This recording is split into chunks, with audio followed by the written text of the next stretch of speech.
Bueno, buenas tardes.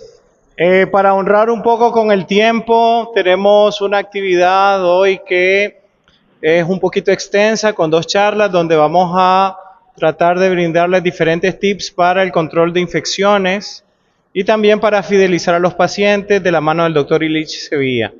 Yo soy el doctor Iri Castillo, soy expresidente del Colegio Odontológico Nicaragüense y actualmente soy parte de la Junta Directiva del año 2024. Les doy pues la más calurosa, literalmente, bienvenida a esta tarde a este encuentro de capacitación.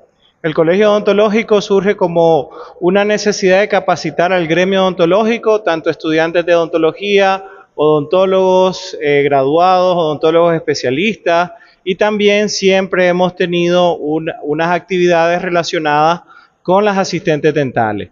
Nosotros en nuestro Congreso Nacional, las asistentes, los y las asistentes dentales no se quedan por fuera y junto con nuestro Congreso Nacional que convoca a odontólogos de todo el país, tanto nacional como internacional, terminan por brindar capacitación tanto pues a los odontólogos como a los y las asistentes dentales.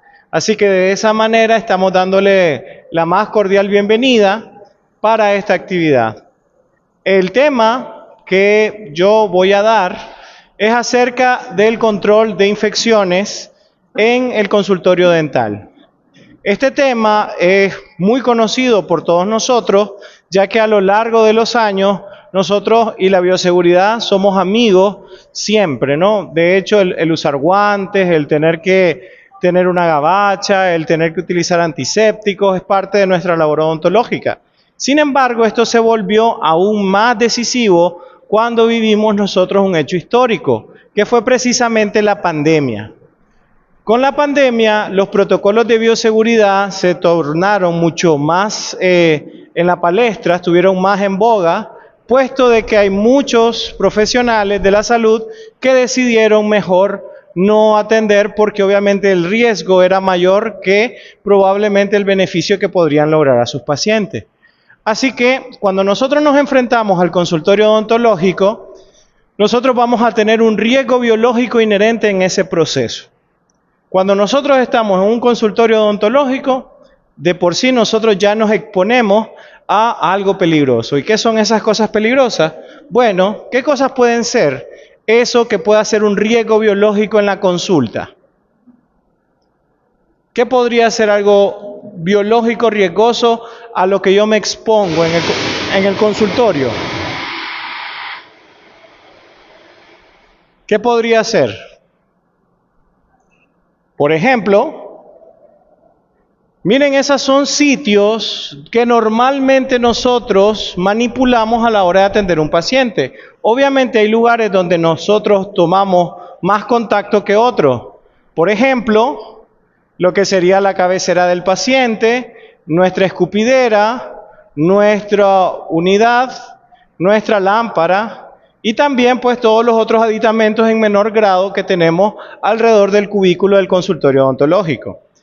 Hay una serie de medidas que nosotros debemos de tomar para poder tener una dinámica segura en la atención, sobre todo porque nosotros vamos a nuestras casas, tenemos nuestras familias y nuestros pacientes también, y también nosotros como odontólogos, y no queremos exponer a nadie a un riesgo biológico. ¿Dónde está el riesgo biológico? Bueno, si hay por ejemplo sangrado.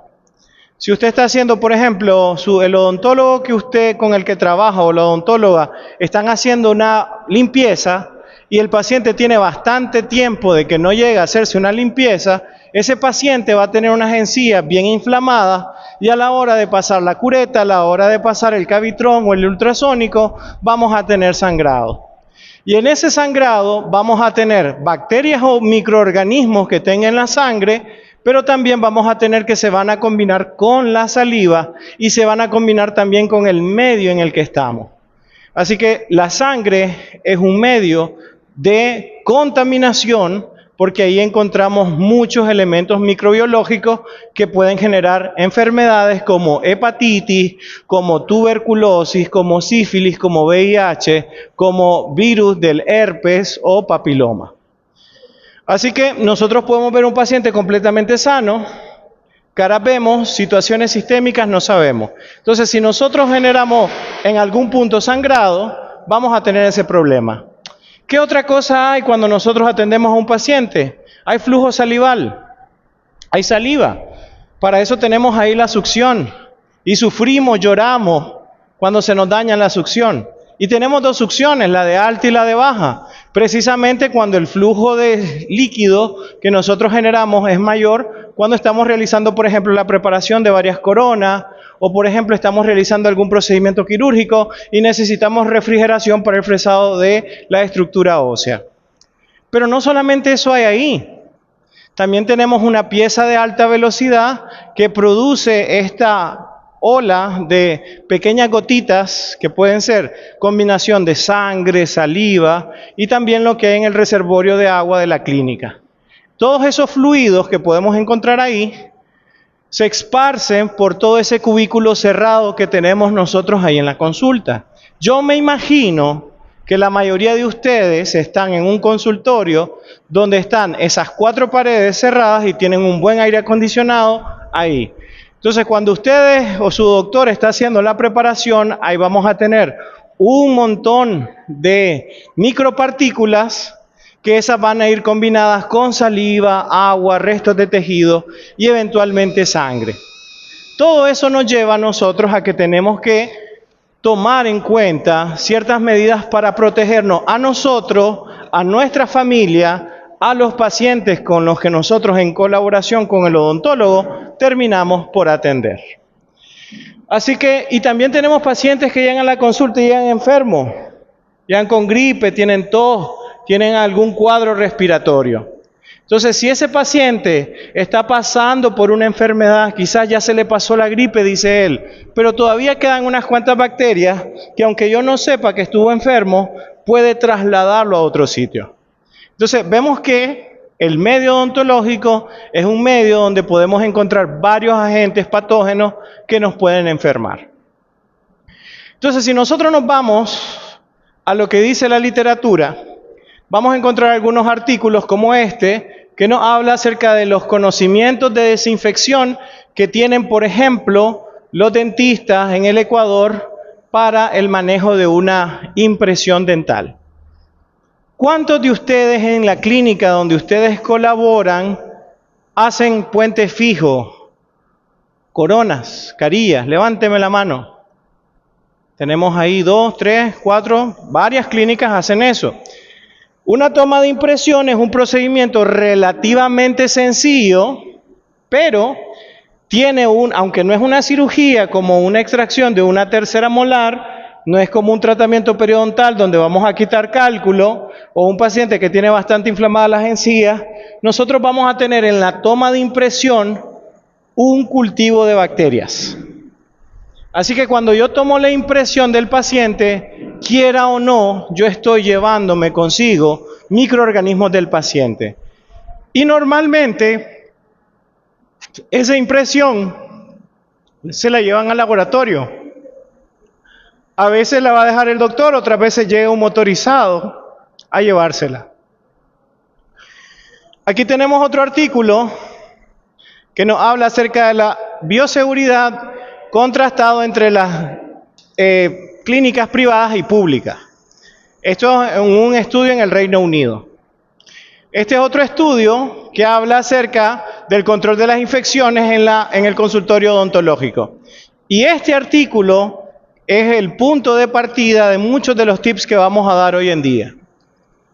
Y vamos a partir primero de las cosas más simples y sencillas para entender el riesgo microbiológico, para luego caer en cuentas en cuáles son las cosas que yo debo cambiar. Aquí vamos a dar una serie de recomendaciones.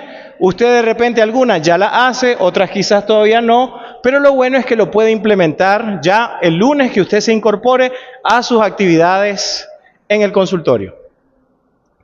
Vamos a partir de una toma de impresión, que es un procedimiento sencillo y cómo eso tiene un alto riesgo biológico. Primero, vamos a tener en cuenta que nosotros vamos a tener una cubeta. Esa cubeta vamos a trasladarla a la boca del paciente. Ya cuando tenemos la impresión de la boca del paciente, nosotros vamos a enviarlo al laboratorio para que el laboratorio confeccione nuestra prótesis, nosotros podamos colocar la incrustación y lo llevemos de vuelta al consultorio. ¿Dónde está el riesgo biológico aquí? ¿Cómo debe estar esta cubeta antes de yo llevarla al paciente? Debe estar o desinfectada o esterilizada. Si yo le tomé la impresión a Juan Pérez y después ya vacié la impresión, ya tengo el modelo y uso esa misma cubeta y no la manipulé correctamente y solo le quito el material de la impresión previa para ahora tomarle una impresión a María, yo estoy sometiendo a ese paciente a un riesgo biológico. Yo voy a trasladar las bacterias que estaban en la boca de Juan a las de María. Y si viene Josefina, va a tener las bacterias de Juan, María y Josefina. Y así sáquele cuenta. Cada paciente va a ir acumulándose bacterias que estaban presentes en la boca de los otros pacientes. ¿Cómo hago yo para reducir el riesgo biológico, por ejemplo, de mis cubetas? Bueno, tengo que saber cómo lo termino de manipular, ¿no? Vamos a ver cómo se hace. Este cuadro más o menos nos ilustra cuál es la secuencia de las infecciones cruzadas. Y vamos a hacer unas cuantas conexiones acá. Por ejemplo, tenemos el paciente, que el paciente tiene una carga bacteriana. Tenemos los instrumentos que también tienen una carga bacteriana. También las superficies donde yo trabajo tienen una carga bacteriana y yo, como parte del staff o parte del equipo, también tengo una carga bacteriana. ¿Cuál es el peor escenario? Imagínense que mi paciente, ¿cómo controlo yo la cantidad de bacterias que me lleva a la consulta? ¿Cómo hago yo en el consultorio odontológico para reducir la cantidad de bacterias que el paciente trae de la calle? ¿Qué puedo hacer yo en el consultorio? Ahí cuando lo tengo sentado. Y este paciente es enemigo del cepillo dental. Nos visita, dígame. Exactamente, usamos algún colutorio. Ahora, pero hay colutorios de colutorio. Hay unos que son a base de alcohol que no son los más recomendables. Hay unos que son a base de silol que quizás tengan alguna mayor recomendación. Otros tienen clorhexidina, otros tienen cloruro de acetilpiridimo, otros tienen peróxido de hidrógeno, otros son a base de aloe vera, otros tienen, por ejemplo, carbamida, y así tenemos diferentes tipos de enjuague. Primer tip que les voy a dar en esta tarde. Si su paciente llega por primera vez a la consulta y ustedes ven que tiene una mala higiene y llega con un montón de sarro, ¿qué le recomiendo de entrada que utilice de enjuague para que usted le diga a su doctor que atiende con él? Cloruro de acetilpiridimo, CPC o B5 de King. Ya les cuento por qué. ¿Se acuerdan del COVID, verdad? El COVID es el famoso coronavirus, que es un rotavirus. Dentro de la familia de rotavirus está uno que parece que es el virus que produce la enfermedad del SARS. El CPC de 1985 neutraliza el SARS, que era mucho más agresivo que el coronavirus que nosotros nos enfrentamos en pandemia. Así que si usted le da B5 a su paciente y anda una carga bacteriana, matará una buena parte de las bacterias. Pueden utilizar el B5 o pueden utilizar el Crest que venden en los supermercados, que se lleva 3 combinaciones: CPC, clorhexidina y peróxido de hidrógeno. Si su doctor compra enjuague bucal para el paciente, que compre o CPC o Crest del verdecito que venden ahí en los supermercados. Y que se fije, usted se puede fijar en los ingredientes, en los componentes que lleve esos 3 elementos: cloruro de acetilpiridimo, peróxido de hidrógeno y también lo que es la clorhexidina. Eso es una forma de cómo puedo controlar la cantidad de bacterias de mi paciente, de entrada. ¿Cómo controlo yo la carga bacteriana de los instrumentos que yo tengo? ¿Cómo controlo yo la carga bacteriana? De los instrumentos, a través de la desinfección o esterilización. Las superficies, ¿con qué debo de limpiar las superficies que entren en contacto con el paciente y con el equipo de trabajo? ¿Cuál es la solución número 1 para desinfectar superficie en el consultorio? Cloro dicen aquí, Lysol dicen por allá. Ahí vamos a ver porque hay categoría. El amonio cuaternario, y vamos a ver quién gana, porque hay niveles de desinfección desde bajo, medio y alto. Esas sustancias que me han dicho sirven para un grado en particular de desinfección. Ok, entonces lo que yo uso para desinfectar una superficie jamás es lo mismo que utilizo como antiséptico en un paciente. Y las dos son maneras de controlar una infección. Y lo que utilizo probablemente para esterilizar los instrumentos se parezca un poco a las superficies, pero no es lo mismo, no es el mismo tratamiento en todos los casos. Y bueno, y el staff, el equipo, que obviamente tiene que tener algunas medidas. Una medida básica que tiene que tener o debe de tener el personal que atiende directamente a ese paciente es una medida básica elemental de control de infecciones. ¿Qué se tiene que hacer antes de atender a ese paciente? Exactamente. Por ejemplo, con el lavado de manos, nosotros ya tenemos eso. ¿Qué otra cosa influye? ¿Cómo yo puedo llevar una carga bacteriana mayor a lo que sería mi centro de trabajo? Bueno, a través de lo que llevo puesto. Si en el consultorio me dieron a mí solo un uniforme, porque hay uniforme en el consultorio, tengo una de dos, o pedir otros 2 para tener 3 y jugármela en la semana, o lavarlo diario.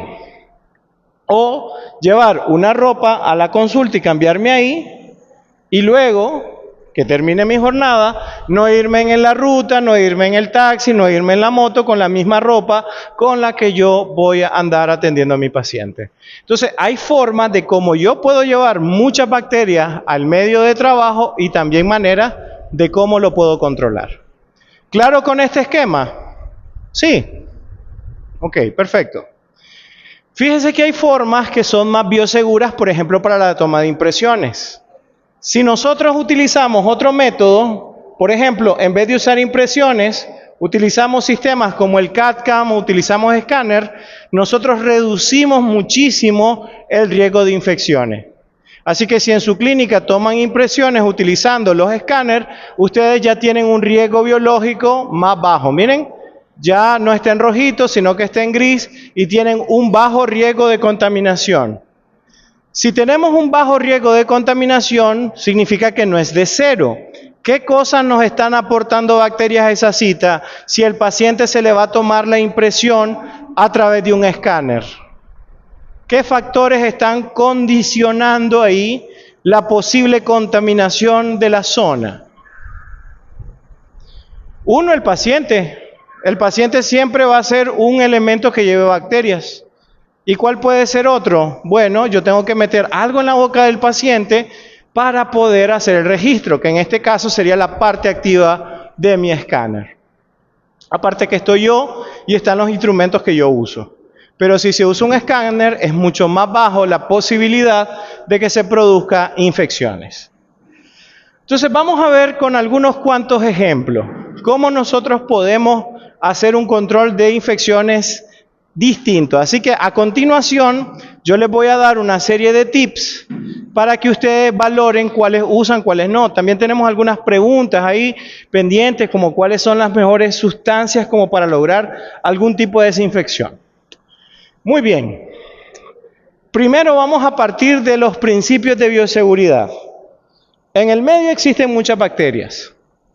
Dentro de esas bacterias vamos a tener que, yo puedo llevar una cantidad de bacterias, pero cuando yo me relaciono con las personas, yo aumento la cantidad de bacterias que tengo. Así que el vivir en comunidad hace de que nuestra comunidad tenga un ciclo de presencia de bacterias constantemente. O sea, el paciente que va a su casa, toma transporte público, privado, y llega a la consulta, va a llevar una carga de bacterias ahí. El segundo punto es que estamos nosotros en un entorno donde hay muchas bacterias que se combinan con las bacterias que tienen los diferentes pacientes, y el entorno donde yo trabajo, que recibo a diferentes pacientes, hace que se genere una flora bacteriana mucho más compleja. Entonces, el odontólogo, el dueño del consultorio, la oficina dental, tiene la obligación de controlar la carga bacteriana que llega a la consulta. Así que es muy importante de que el odontólogo y su equipo tengan medidas para tolerar, soportar y controlar toda la carga bacteriana que tiene esa persona. No es lo mismo una persona que trabaja en un hospital que una persona que trabaja en una vulcanizadora, o una persona que trabaja en servicios bancarios, o la cajera de ese banco. Cada uno de ellos se expone a un riesgo de bacterias diferente, y todos esos pacientes llegan a la consulta y se mezclan para terminar de generar lo que sería alguna infección en particular. Entonces, el equipo de trabajo a nivel odontológico tiene que tener estrategias para controlar toda esa carga bacteriana. Y como lo vimos con aquel ejemplo, lo logramos a partir, por ejemplo, del colutorio como un elemento de entrada. Cuando este doctor atiende a sus pacientes, él tiene que tratar de devolver esos pacientes con el menor riesgo biológico, o nulo si fuera posible. De tal manera de que una persona puede llegar a la consulta sana, llega al consultorio que no tiene buenas medidas de bioseguridad y sale con alguna enfermedad. Y eso es algo que no podemos permitirnos. No nos podemos dar el lujo de que un paciente contraiga alguna infección en nuestra consulta. Es algo que no podemos permitir. Por lo tanto, la responsabilidad del equipo odontológico del área de trabajo es muy, muy importante. Ahora, el odontólogo también trabaja con otro equipo, por ejemplo, con la gente de laboratorio. Y cuando el odontólogo manda la impresión, le está mandando bacterias más o menos controladas, más en unos casos, menos en otros, a el técnico dental. Y ese técnico dental se expone, obviamente, a que yo tal vez no lo manipule muy bien, y eso termina generando un riesgo para la gente que trabaja en el laboratorio.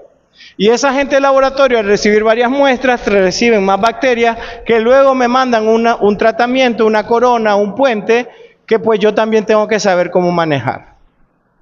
¿Quién se encarga de mandar las impresiones al laboratorio de acá? ¿Lo hace el odontólogo? ¿Se lo piden ustedes? Le dicen, mira, por favor, va a venir el muchacho del laboratorio tal, entrégamele la impresión. ¿A alguien le toca acá? A usted le toca. O sea, usted tiene ya la impresión y usted la tiene que entregar al muchacho. Llamar al técnico, que el técnico tenga, mira, aquí está, estas son las especificaciones que dio el doctor y listo. Perfecto. Vamos a ver cómo es la manera más efectiva de poder reducir el riesgo biológico. Como dijimos al inicio, fundamental, siempre que vayamos a entrar al entorno clínico, es importante que nosotros tengamos esa higiene de manos adecuada. Vamos a ver acerca de la estación de chequeo, cómo se dan cuenta si se lavaron bien o no las manos, a través de un método de inmunofluorescencia. Así que este punto, aunque lo vamos a tratar más adelante, tenemos que aprender a lavarnos bien las manos. Número 2, fíjense bien, acaban de tener la impresión, acaba de salir de la boca la impresión del paciente. Fíjense bien cómo nos dice acá. Lo más adecuado es lavar la impresión y no airearla. ¿Por qué no debemos de airearla con la jeringa triple? Está húmeda con la saliva del paciente. ¿Qué pasa si yo le aplico la jeringa triple? Y no tenía mascarilla. Y ese día no me llegó, o sea, mi mamá que me cuida a la niña no llegó y tuve que llevar a la niña a la consulta. Se vuelve más complicado, ¿no? Entonces, número 1, si usted airea la impresión luego de tomarla, no lo haga, porque incrementa el riesgo biológico. Mejor, lávela, enjuáguela con agua. Si igual utilizó alginato, no se va a dañar. Si igual utilizó silicona de adición, de condensación, no se va a dañar. Si utilizo algún otro tipo de mercaptano para tomar la impresión, que lo dudo mucho, pues no se va a dañar. Ahora, una cosa es enjuagar la impresión y otra cosa es desinfectarla. Aquí vienen dos temas. ¿Con qué lo desinfecto? Y lo otro es, ¿por cuánto tiempo?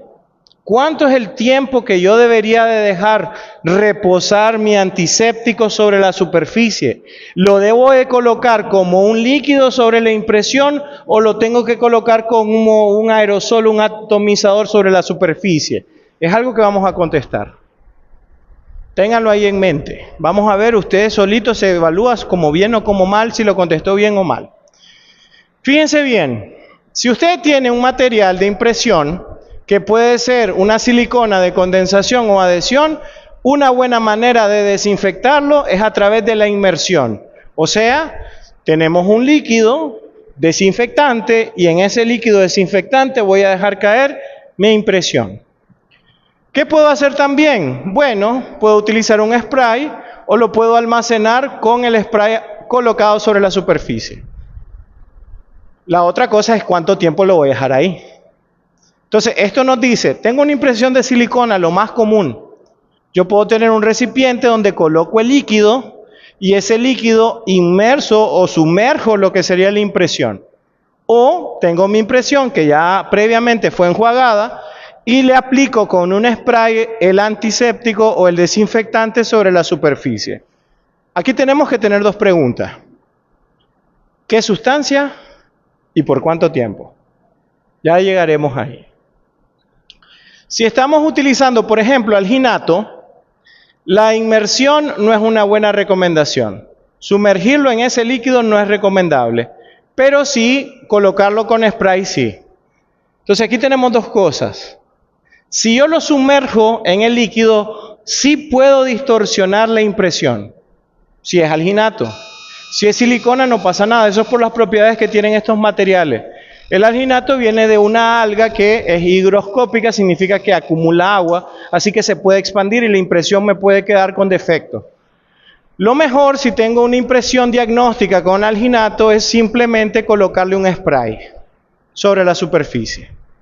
¿Claro con este punto? ¿Con las impresiones? Sí. Si tienen alguna pregunta, si tienen alguna duda, si no están de acuerdo conmigo, levanten la mano, no pasa nada. Aquí nos peleamos. Hay que entender dos conceptos, lo que es la desinfección y lo que es la esterilización. Una impresión, ¿yo la desinfecto o la esterilizo? La desinfecto. Un forceps, ¿lo desinfecto o lo esterilizo? Exacto. ¿Cuál es la diferencia entre los dos conceptos? La desinfección tiene que ver con la neutralización de la mayor cantidad de bacterias patógenas que hay en el medio. La esterilización es acabar o neutralizar a todas esas bacterias, tanto las que son más patógenas como las que no, pero tenemos un valor agregado, y es que también eliminamos a sus esporas. Si yo mato una bacteria por desinfección, esa bacteria produce toxinas y esas toxinas pueden seguir actuando sobre la superficie. Por ahí escuché a una doctora que nos hablaba del Lysol. El Lysol sirve para esterilizar o desinfectar. Desinfectar. Yo puedo leer en la publicidad que tiene ahí y dice hasta el 99.9 de las bacterias mata. Pero yo no puedo tomar que acabo de usar un elevador, acabo de usar un forceps, se acaba de llenar de sangre, lo acabo de limpiar con una servilleta, le voy a pasar un sprayado de Lysol. Yo no puedo pensar de que eso ya está listo para ser usado en un paciente nuevo. Porque aunque yo matara algunas cuantas bacterias, yo no logré neutralizar sus toxinas. Por eso la esterilización está en un nivel mucho más alto de control de infecciones. Pero hay cosas que puedo esterilizar y hay cosas que puedo desinfectar. Vamos a ver unos cuantos ejemplos con respecto a eso. ¿Entendemos la diferencia entre esterilización y desinfección? Ok, perfecto. Si tenemos nosotros una impresión, fíjense bien qué cubeta tengo. Fíjense más o menos qué material se usó. Cara, ¿de qué material le ven a ese? ¿Silicona o alginato? Es silicona. Y esta es una cubeta de plástico, vamos a decirlo así, de polímero. ¿Qué vamos a hacer ahí? ¿Desinfección o esterilización? Vamos a hacer desinfección. Yo voy a desinfectar tanto la impresión, cuando yo ya termine de esta impresión, yo también voy a desinfectar lo que sería mi cubeta. ¿Cómo voy a desinfectar esta impresión? ¿Qué es lo primero que voy a hacer? Imagínense que ustedes están tomándose un tiempito libre y le llama el doctor o la doctora y le dice: Brandon, véngase por favor, necesito que prepares esta impresión para que se la lleve al laboratorio. ¿Qué es lo primero que van a hacer? Faltó un paso. Faltó un paso. Estaban en el otro espacio ahí revisando TikTok y lo llama y le dice: la mano, hacía falta. Lo primero es lavarse las manos. Entramos a la zona de peligro, nos lavamos las manos. Venimos, nos ponemos guantes. Lavamos, enjuagamos lo que es la impresión y después la sumergimos en una solución desinfectante o le colocamos spray, porque en este caso es silicona. ¿Ok? Todavía no hemos dicho qué sustancias, no hemos dicho cuánto tiempo. Muy importante saber eso. Ok, ¿y esto qué vamos a hacer con eso? ¿Lo vamos a esterilizar o lo vamos a desinfectar? Esterilizar, ¿no? Aquí vamos a matar a las bacterias y sus esporas. Muy bien, vamos a conseguir la esterilización en esta zona. Y ahora tengo unas cubetas metálicas. O también en México se le llaman cucharillas a estas también. Cucharillas de impresión. O cucharas. Pero son metálicas. Las podemos esterilizar. Estas cubetas metálicas podemos utilizar dos métodos de esterilización. Uno por sumersión y otro por calor seco o calor húmedo. Y miren estas cubetitas plásticas. Desinfección. Hay algunas, a menos que el fabricante lo diga, se pueden autoclavar, algunas. Pero hay que ver las especificaciones del fabricante. Miren. ¿Para qué usan ustedes eso en la clínica? Cuéntenme.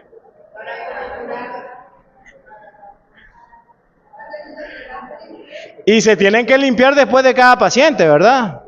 Sí, ¿verdad? Ok. Ahora les tengo otra pregunta. Ahí tenemos 3 tipos de lentes. Cada uno de esos casos es para una situación diferente.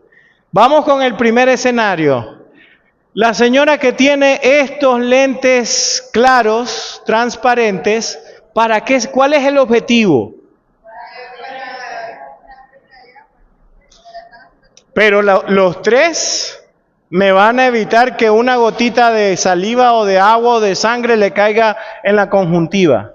Pero estos 3 lentes tienen una utilidad, o sea, esa es una utilidad similar, pero tienen un uso particular. Bueno, si le vamos a colocar varias carillas, le vamos a hacer restauraciones de resina, vamos a hacer clase 4, clase 5, clase 3, en el sector anterior vamos a hacer adhesión, esto le viene muy bien. ¿Para qué pondríamos esto?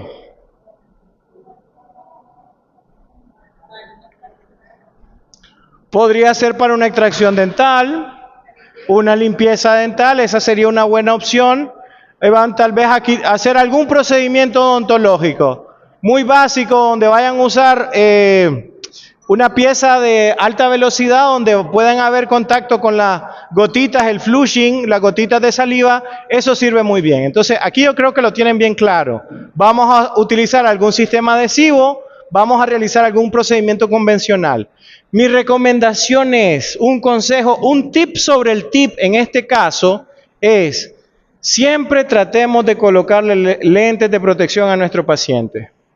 Cualquier cosa puede pasar en la consulta. hasta un animalito que caiga del techo. Y tal vez tenemos la mala suerte que le caiga en el ojo. Entonces usemos siempre lentes de protección. Pero ¿para qué es? Porque a la señora le gusta el reggaetón.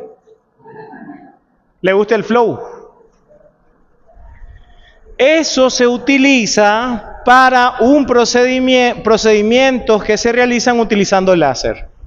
Así que si van a hacer una cirugía periodontal, van a hacer algún procedimiento endodóntico, van a tomar una muestra de patología porque hay alguna elevación, hay algún crecimiento, esos son los lentes que deben de usar. Y esos lentes los tienen que usar, si el doctor le pide que les ayude, los tienen que usar los tres ustedes. El doctor, usted que le está ayudando y el paciente. Los tres tienen que tener los lentes. ¿Cómo estamos, doctorazo? Un gusto, un placer. Igual siempre. Entonces, ya saben, ¿verdad? Estos lentecitos, cuando se vayan a hacer procedimientos láser. Yo no se los conté, pero si el doctor donde ustedes trabajan se compra su láser, dígale que le compre también a usted sus lentes. ¿Ya? Que estos lentes lo pueden usar para hacer algún procedimiento periodontal, pues sí se puede. Pero sí tiene que ser unos lentes aparte. Muy bien. Entonces cada uno de esos lentes tiene una utilidad en particular. Y ahora, nuestra famosa cadenita. ¿Qué hacemos con nuestra cadenita? ¿La desinfectamos o la esterilizamos? No me mientan, no me mientan. Entonces sería como desinfectar. La podemos desinfectar.